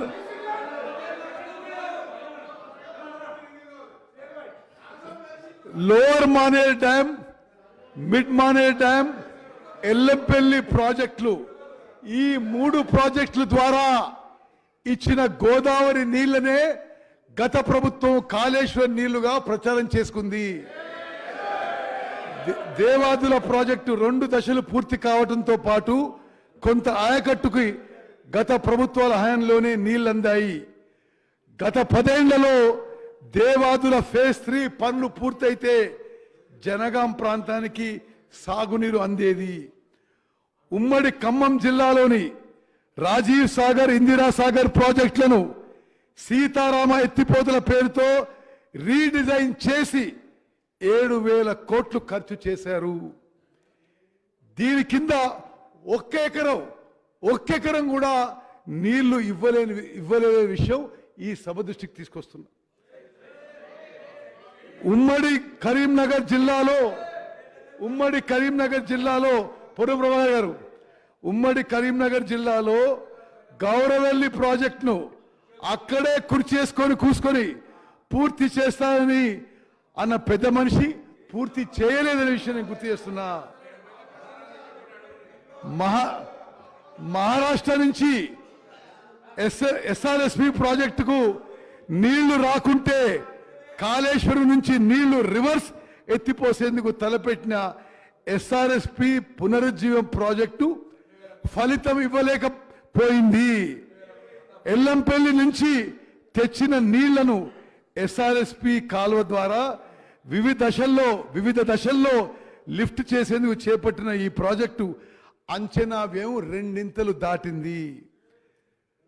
doctor B R Ambedkar Pranahita Chevella project redesign లో జరిగిన అనర్థాలు, గోదావరి నుంచి ఏటా సముద్రం వైపు పరుగులు తీస్తున్న నీటిని మెట్ట ప్రాంతాలకు మళ్లించాలనే లక్ష్యంతో ఉమ్మడి రాష్ట్రంలో జలయజ్ఞంలో భాగంగా డాక్టర్ బిఆర్ అంబేద్కర్ ప్రాణహిత చేవెళ్ల సుజల శ్రవంతి ప్రాజెక్టును ఆనాటి ప్రభుత్వం తలపెట్టింది. ప్రాణహిత నదిపై ఆదిలాబాద్ జిల్లా తుమ్మడిహెట్టి వద్ద మరి బ్యారేజ్ నిర్మించాలని తలపెట్టారు. వార్దా, వైన్గంగా నదులు కలిసి ప్రాణహిత నదిగా మారే స్థానం ఇది. ఇక్కడి నుండి 160 టీఎంసీ నీటిని ఎత్తిపోవాలని అప్పటి ప్రతిపాదన. ఈ ప్రాజెక్టు డిజైన్ ప్రకారం తుమ్మడిటి నుండి నీటిని వివిధ దశల్లో పంపింగ్ చేస్తూ 600 మీటర్ల ఎత్తున చేవెళ్ల వరకు వివిధ దశల్లో నీటిని లిఫ్ట్ చేయాల్సి ఉండే. 8 ఉమ్మడి జిల్లాల్లో 16,40,000 ఎకరాలకు సాగునీరు అందించడంతో పాటు దారిలో ఉన్న గ్రామాలకు హైదరాబాద్ నీటి తాగునీటి అవసరాలకు పారిశ్రామిక అవసరాలకు నీటిని కేటాయించే ప్రణాళిక.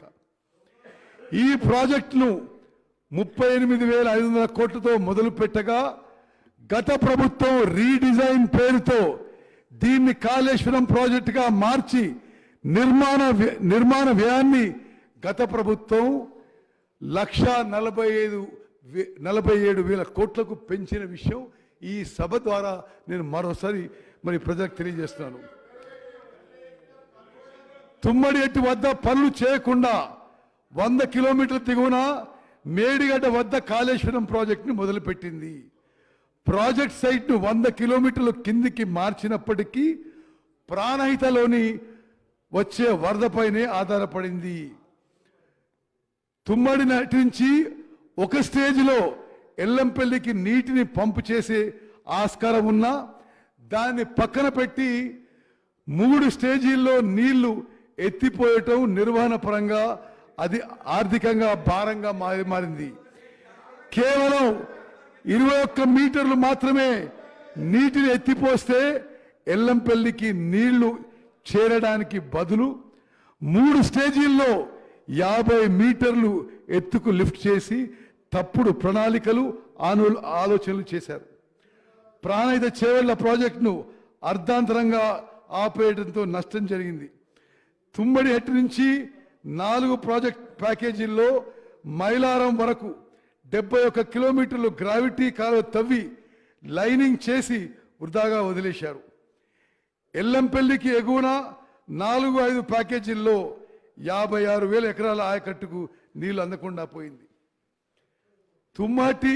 తుమ్మడి ఎట్టి కడితే ఇప్పటికే తవ్విన 2 టీఎంసీల గ్రావిటీ కాలువను ఉపయోగించుకొని ఆసిఫాబాద్, సిర్పూర్, బెల్లంపల్లి, చెన్నూరు, మంచిర్యాల నియోజకవర్గంలోని 2 లక్షల ఎకరాలకు నీళ్లు అందుతాయని ఆశపడ్డ రైతులు మోసపోయారు.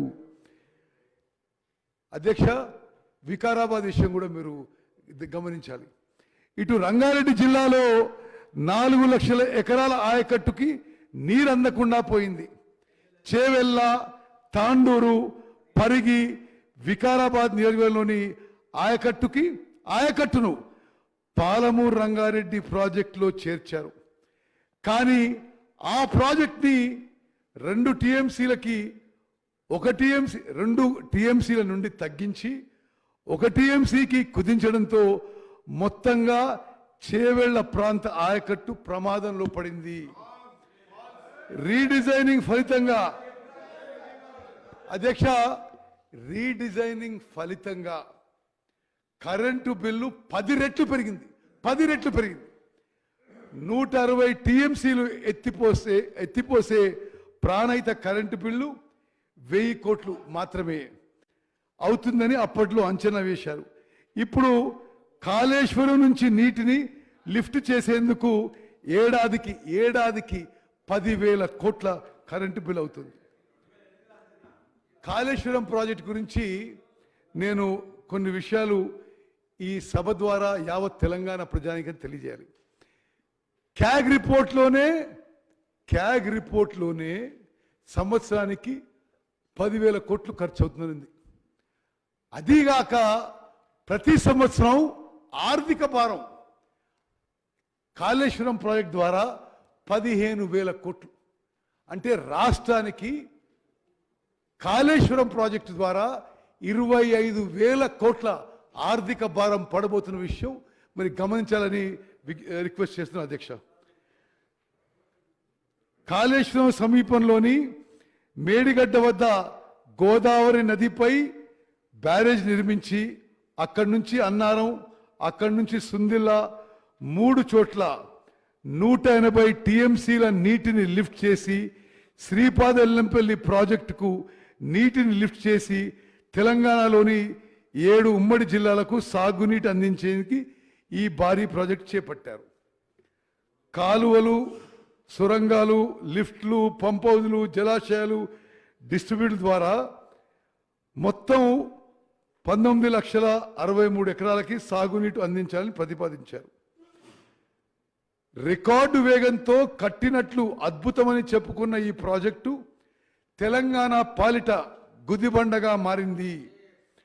ప్లానింగ్తో పాటు డిజైన్ల లోపంతో ఈ ప్రాజెక్టు 5 ఏళ్లలోనే మూలన పడింది. ఇదేమీ పట్టించుకోకుండా అదనపు టీఎంసీ లిఫ్ట్ చేసేందుకు సిద్ధపడటం అప్పటి ప్రభుత్వపు అనాలోచిత నిర్ణయాలకు అద్దం పట్టింది. గడిచిన ఐదేండ్లలో సుందిళ్ళ నుంచి 162 టీఎంసీల నీటిని లిఫ్ట్ చేసి 51 టీఎంసీల నీటిని గేట్లు ఎత్తి మళ్ళీ సముద్రంలోకి వదిలేశారు. అంటే ప్రతి సంవత్సరం 180 టీఎంసీ అని చెప్పిండ్రు. 5 ఏళ్ల పాటు పూర్తిగా లెక్కేస్తే 5 ఏళ్ల పాటు లెక్కేస్తే లిఫ్ట్ చేసింది 162 టీఎంసీ. 162 టీఎంసీలో మళ్ళీ 51 టీఎంసీ వదిలేశారు.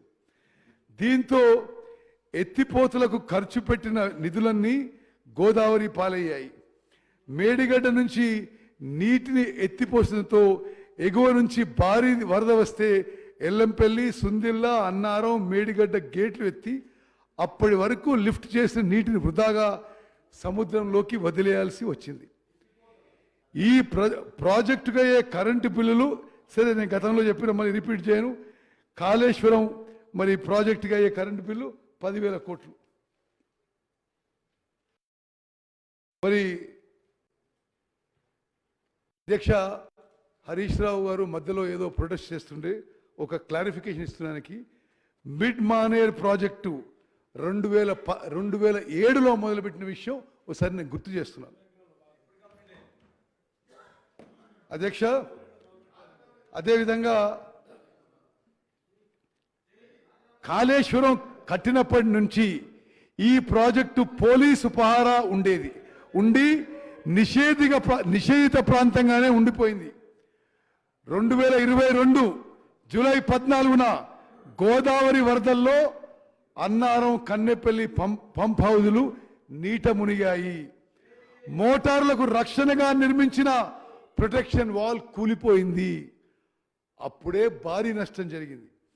కాళేశ్వరం ప్రాజెక్టులో అత్యంత కీలకమైన మేడిగడ్డ బ్యారేజ్ 2023 అక్టోబర్ 21న కుంగిపోయింది. దీంతో ఈ ప్రాజెక్టులోని మిగతా బ్యారేజీల భవితవ్యం ప్రశ్నార్థకంగా మారింది. అధ్యక్ష, ఇది మా ఒపీనియన్ కాదు, ఇది నేషనల్ డ్యామ్ సేఫ్టీ అథారిటీ, ఇది మొత్తం జాతీయ స్థాయిలోనే డ్యామ్స్ బ్యారేజ్ మీద ఎక్స్పర్ట్ బాడీ, వాళ్ళు లిఖితపూర్వకంగా ఇచ్చారు. ఈ మేడారం, అన్నారం, మేడిగడ్డ, అన్నారం, సుందిల్ల బ్యారేజీలు ఒకే టెక్నాలజీతో కట్టారు. మేడిగడ్డకి జరిగిన నష్టం అన్నారం, సుందిల్లలో కూడా జరిగే ప్రమాదం ఉందని చెప్పి స్పష్టంగా లిఖితపూర్వకంగా ఇవ్వడం జరిగింది. మరి ఇది వైట్ పేపర్లో ఉన్నట్టుగా నేను ఎన్డిఎస్ఏ రిపోర్టు, విజిలెన్స్ రిపోర్ట్ మళ్ళీ రిపీట్ చేయను. I'll go on to the next subject. అధ్యక్ష, ఏ ప్రాజెక్ట్ అయినా ఫైనాన్షియల్ వైబిలిటీ, కొంత ఫైనాన్షియల్ డిసిప్లిన్తో చేస్తే రాష్ట్రానికి మేలు జరుగుతుంది. గత ప్రభుత్వం 10 ఏళ్లలో అడ్డగోలుగా అవినీతి, ఫైనాన్షియల్ డిసిప్లిన్ లేకపోవడం ఈ రాష్ట్రానికి పర్మనెంట్గా శాపంగా మారబోతుంది. వాళ్ళు వదిలిపెట్టిపోయిన లక్షల కోట్ల అప్పులు మరి తెలంగాణ ప్రజానీకానికి ఎప్పటికీ గుదిబండగా మారబోతున్నాయి. బడ్జెట్ కేటాయింపులు, ఖర్చుల వివరాలు. తెలంగాణ ప్రాంతంలో సాగునీటి రంగానికి ఇప్పటి వరకు మొత్తం కేటాయించిన budget 1.87 lakh crores. 1.87 lakh crores. ఇందులో తెలంగాణ రాష్ట్రం ఏర్పాటు వరకు కేటాయించిన సొమ్ము 54,000 కోట్లయితే తెలంగాణ రాష్ట్రం ఏర్పడ్డ తర్వాత మరి 1.33 lakh crores కేటాయించడం జరిగింది. ఇది జస్ట్ గో బ్యాక్. ఈ బడ్జెట్ని ఈ టేబుల్ ద్వారా పూర్తిగా వివరించాం. ఎందుకు ఇంత డిఫరెన్స్ అంటే, బడ్జెట్ కేటాయించి సరిగ్గా ఉపయోగిస్తే బాగుండేది.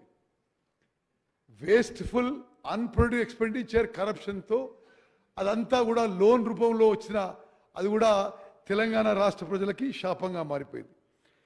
మరి సంవత్సరం వారీగా చేసిన ఖర్చుల వివరాలు మొత్తం ఖర్చు పెట్టింది 2,35,000 కోట్లు. ఇందులో తెలంగాణ రాష్ట్రం ఏర్పాటు కాకముందు ఖర్చు పెట్టింది 54,000 కోట్లు. తెలంగాణ ఏర్పడిన తర్వాత అంటే 1 జూన్ 2014 తర్వాత ఖర్చు పెట్టింది 1,81,000 కోట్లు, 1.81 lakh crores. నేను మళ్ళీ రిపీట్ చేస్తున్నా అధ్యక్ష, రాష్ట్ర ఏర్పాటుకు ముందు చేసిన ఖర్చు 54,000 కోట్లయితే అది కేవలం రాష్ట్ర నిధులు, రాష్ట్ర ఖజానా నుండి మాత్రమే ఖర్చు చేయబడింది. రాష్ట్రం ఏర్పడిన తర్వాత ఖర్చు చేసిన 1.81 lakh crores లో 84,000 కోట్లు లోన్ ద్వారా, హై కాస్ట్ లోన్ ద్వారా తీసుకొచ్చిన విషయం కూడా నేను మీ ద్వారా యావత్ తెలంగాణ ప్రజానీకానికి తెలియజేస్తున్నాం.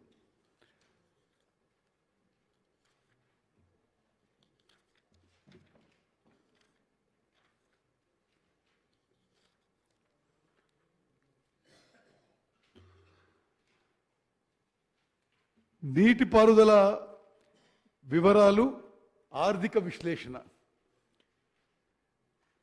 రాష్ట్రంలోని నీటిపారుదల ప్రాజెక్టులకు 2014 వరకు రాష్ట్ర బడ్జెట్ నుండే పూర్తిగా నిధులు కేటాయించారు. అయితే 2014 నుంచి 2023 వరకు నీటిపారుదల ప్రాజెక్టులకు రాష్ట్ర నిధుల శాతం 100% నుంచి 47%కి తగ్గుతూ వచ్చింది. రుణాల నుండి నిధుల శాతం వాటా 2014లో 0% ఉంటే 2023లో 53% పెరిగిన విషయం స్పీకర్ సార్ మీకు తెలియజేస్తున్నాను. రాష్ట్ర ఏర్పాటు తర్వాత బడ్జెట్ కేటాయింపుల్లో నీటిపారుదల శాఖ వాటా 2014 నుంచి 2024 సంవత్సరాల్లో తెలంగాణ జిఎస్డిపి నుంచి నీటిపారుదల ప్రాజెక్టులకు పర్సంటేజ్ వాటాలో క్రమంగా తగ్గుతూ వచ్చింది. మరి మీరు గమనించాలి, 2014 నుంచి 2023-24 వరకు జిఎస్డిపిలో ఇరిగేషన్ శాఖకి పర్సంటేజ్ తగ్గుతూ వచ్చింది.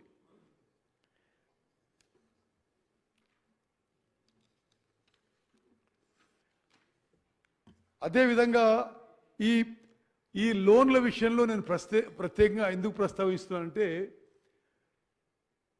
ఇప్పటి వరకు ఈ ప్రభుత్వం 80 అంటే బడ్జెట్లో కేటాయించింది కాకుండా 84,000 కోట్ల రూపాయల లోన్ తీసుకొచ్చింది. మరి కాళేశ్వరం ప్రాజెక్టుకి 61,000 కోట్లు, పాలమూరు రంగారెడ్డి ఎత్తిపోయి పథకానికి 7,000 కోట్ల రుణం. ఇది కాళేశ్వరం కార్పొరేషన్ కింద. రెండో corporation Telangana state water resources infrastructure development corporation limited. దీని ద్వారా మరి ఇందిరమ్మ మరి ఫ్లడ్ ఫ్లో కెనాల్కి, దేవాదుల ప్రాజెక్ట్కి, సమ్మక్క సాగర్కి, సీతారాం ఎత్తిపోదుల పథకానికి, సీతమ్మ సాగర్కి మరి దీని కింద 15,000 కోట్ల అప్పు. ఈ రెండు మరి పైన కేపీసీఎల్ ద్వారా, కింద పేర్కొనబడిన TSWRIDCL ద్వారా మొత్తం గత ప్రభుత్వం 10 ఏళ్లలో 84,000 కోట్ల అప్పు తీసుకొచ్చిన విషయం నేను మనం చేస్తాను. సాగునీటి ప్రాజెక్టుల పేరిట ప్రభుత్వం చేసిన అప్పులు మోయలేని భారంగా మారబోతున్నాయి. ఈ అప్పులు వడ్డీలు కలిపి రాబోయే 10 సంవత్సరాల్లో రాష్ట్ర ప్రభుత్వం 1.35 lakh crores 1,35,000 కోట్ల రూపాయలు చెల్లించాల్సి ఉంటుంది. వీటిలో అసలు 79,000 కోట్లు, వడ్డీ 56,000 కోట్లు. మరి రాబోయే 5 సంవత్సరాల్లో నీటిపారుదల శాఖ వార్షిక రుణభారం అంటే every year irrigation sector has to repay 16,000 కోట్లు అని చెప్పి నేను మనం చేస్తున్నాను. నెక్స్ట్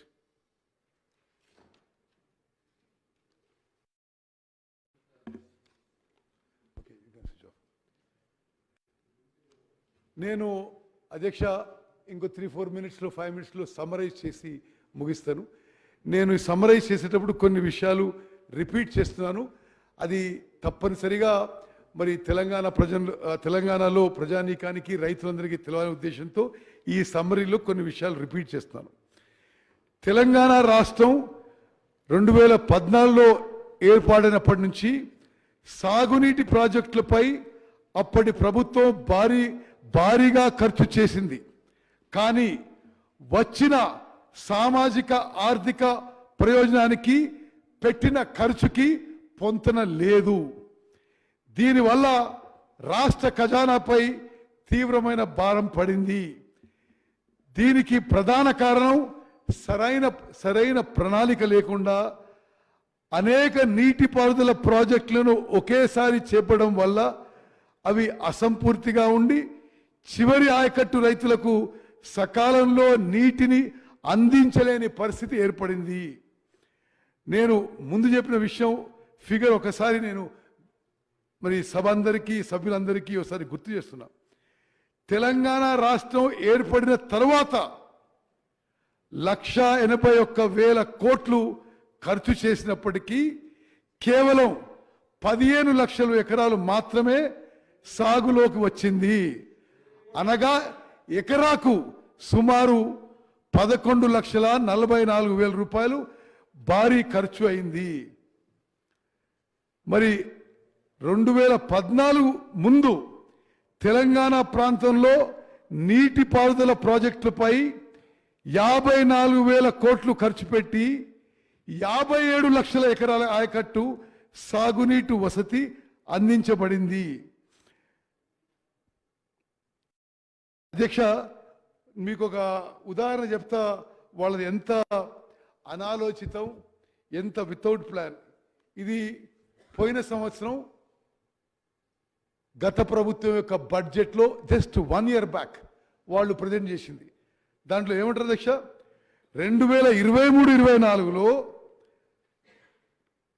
2023-24లో అంటే ఇప్పుడు పూర్తి కావాలి 17.21 లక్షల ఎకరాలు కొత్త ఆయకట్టు సృష్టిస్తామని చెప్పి పోయిన బడ్జెట్ బుక్లో చెప్పారు. వాస్తవంగా సృష్టించిందాక అధ్యక్ష 17.21 lakh acres కొత్త ఇరిగేషన్ పొటెన్షియల్ మరి క్రియేట్ చేస్తామని చెప్పి వాస్తవంగా ఎంత క్రియేట్ చేసిండ్రు? 500 ఎకరాలకి అధ్యక్ష. 2023-24లో 17.21 లక్షల ఎకరాల ఆయకట్టుకు నీరు అందించవలసి ఉండగా ఇది పోయినసారి ప్రింటెడ్ బడ్జెట్ బుక్ కేవలం 500 ఎకరాల ఆయకట్టు మాత్రమే నీటి సామర్థ్యం సృష్టించగలిగారు. కాళేశ్వరం ప్రాజెక్టుపై ఇప్పటి వరకు మొత్తం 93,872 కోట్ల ఖర్చు చేసి కేవలం 98,590 ఎకరాలు మాత్రమే కొత్త ఆయకట్టుకు నీరు ఇవ్వడం జరిగింది. బ్యారేజీలు, పంప్ హౌజులు, సబ్స్టేషన్లు నిర్మించడం తప్ప రైతుకి నీరు అందించాలనే చిత్తశుద్ధి కనిపించలేదు. ఆయకట్టుకి నీరు అందించేందుకు అవసరమైన డిస్ట్రిబ్యూటర్లు, కాలువలు నిర్మించాలనే ఆలోచన లేకుండా పనులు జరిగాయి. అంతేకాకుండా పాలమూరు రంగారెడ్డి ఎత్తిపోతల పథకం, సీతారామ ఎత్తిపోతల పథకం కింద మరియు సీతమ్మ సాగర్ ప్రాజెక్టు వంటి ఇతర మూలధన వ్యయంతో కూడిన నీటిపారుదల ప్రాజెక్టులపై 36,000 కోట్లు ఖర్చు పెడితే ఇప్పటి వరకు ఒక్కెకరానికి కూడా నీరు అందించలేదు. పాలమూరు రంగారెడ్డి ప్రాజెక్టు, సీతారామ ఎత్తిపోతల ప్రాజెక్టు, సీతమ్మ సాగర్ ప్రాజెక్టు మీద ఖర్చు పెట్టింది 36,000 కోట్లు. కొత్తగా ఆయకట్టు క్రియేట్ చేసింది 0. రీడిజైనింగ్తో పాటు కొత్త ప్రాజెక్టుల ప్లానింగ్ లోపాలు, పాత ప్రాజెక్టుల నిర్వహణకి గత ప్రభుత్వం పట్టించుకోలేదు. దీంతో గత 10 ఏళ్లలో సాగునీటి ప్రాజెక్టుల మనుగడ ప్రశ్నార్థకంగా మారింది. కడెం ప్రాజెక్టు నిర్వహణకు పట్టించుకోకుండా 15వ నెంబర్ గేట్ కౌంటర్ వెయిట్ కొట్టుకుపోయింది. ఆ గేటును కిందికి దించే అవకాశం లేకుండా పోయింది. దీంతో నీళ్లని కిందికి వదిలేయాల్సి వచ్చింది. ఫలితంగా ఈ యాసంగిలో ఆ ప్రాజెక్టు కింద 65,000 ఎకరాలకు క్రాప్ హాలిడే ఇవ్వాల్సి వచ్చింది. 2019 అక్టోబర్లో మూసీ ప్రాజెక్టు గేట్ కొట్టుకుపోయింది. ప్రాజెక్టు ఆపరేషన్ను కనీసం పట్టించుకోకపోవడంతోనే ఈ పరిస్థితి తలెత్తింది. అదే ఏడాది డిసెంబర్ 31న వనపర్తి జిల్లాలోని సరళా సాగర్ ప్రాజెక్టు గండిపడింది.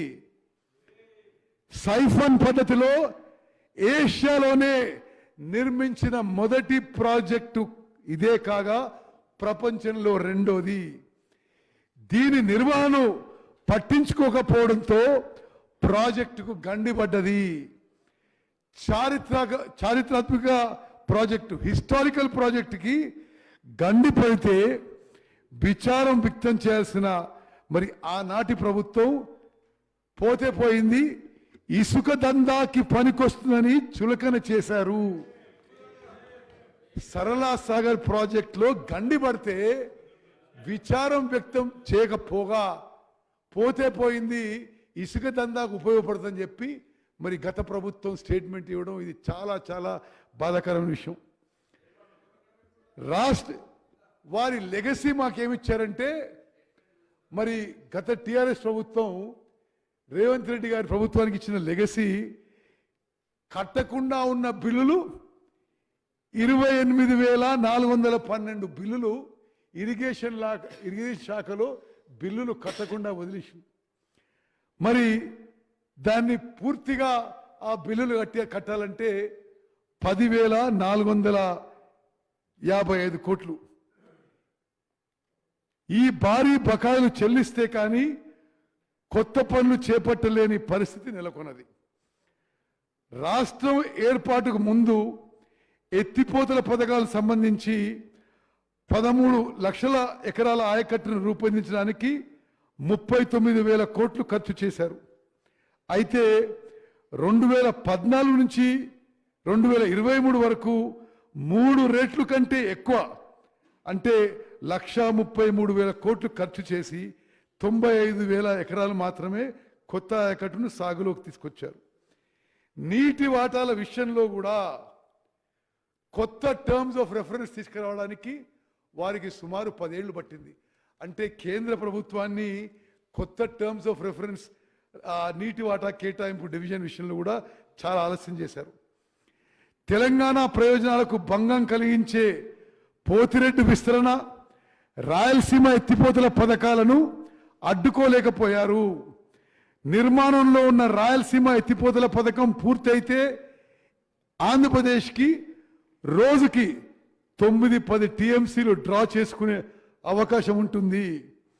మహబూబ్ నగర్ జిల్లా నివాసి ఒకరు నేషనల్ గ్రీన్ ట్రిబ్యునల్లో పిటిషన్ దాఖలు చేసే వరకు ఆనాటి తెలంగాణ ప్రభుత్వం నిద్ర నటించింది.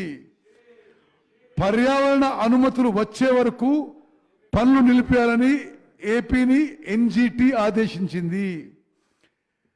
అధ్యక్ష, స్పీకర్ సార్,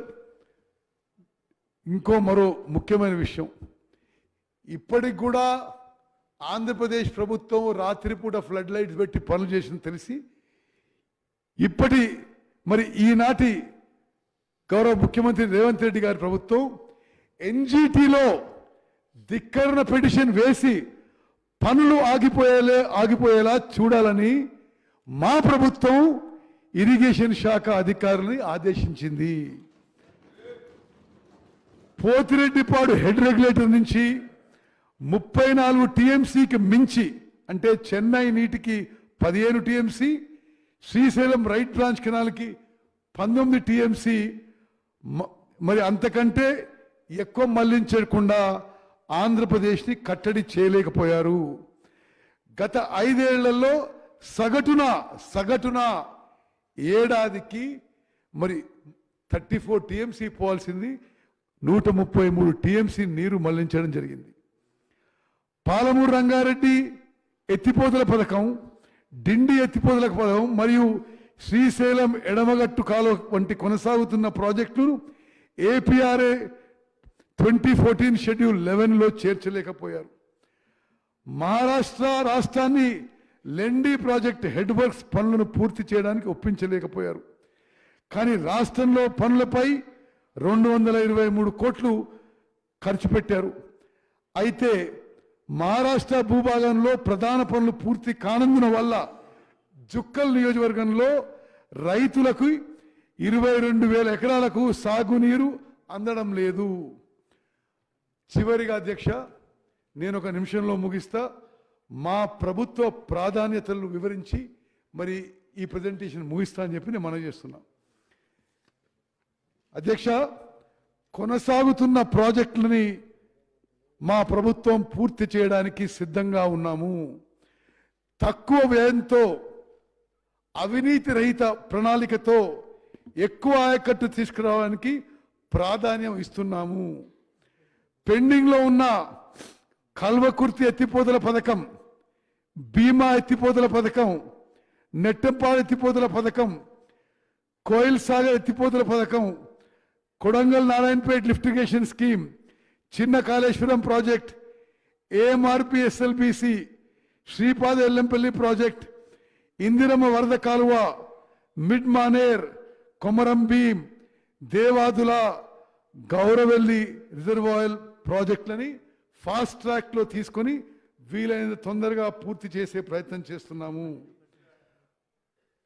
డిండి వచ్చింది, సరే డిండి ప్రాజెక్ట్ కూడా యాడ్ చేస్తాం.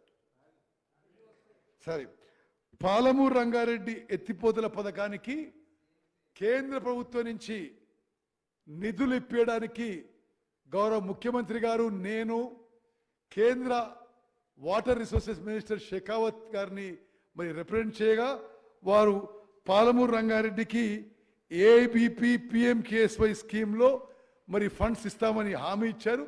ఆ విషయంలో మేము ఫాలోఅప్ చేస్తున్న విషయం నేను మనవి చేస్తున్నాను. తెలంగాణ ప్రయోజనాలకి, తెలంగాణ రైతాంగ ప్రయోజనాలకి మా ప్రభుత్వం కట్టుబడి ఉంది. కృష్ణా నదీ జలాలకు సంబంధించి న్యాయపరంగా రాష్ట్రానికి రావాల్సిన నీటి వాటాను సాధించేందుకు చర్యలు తీసుకుంటాము.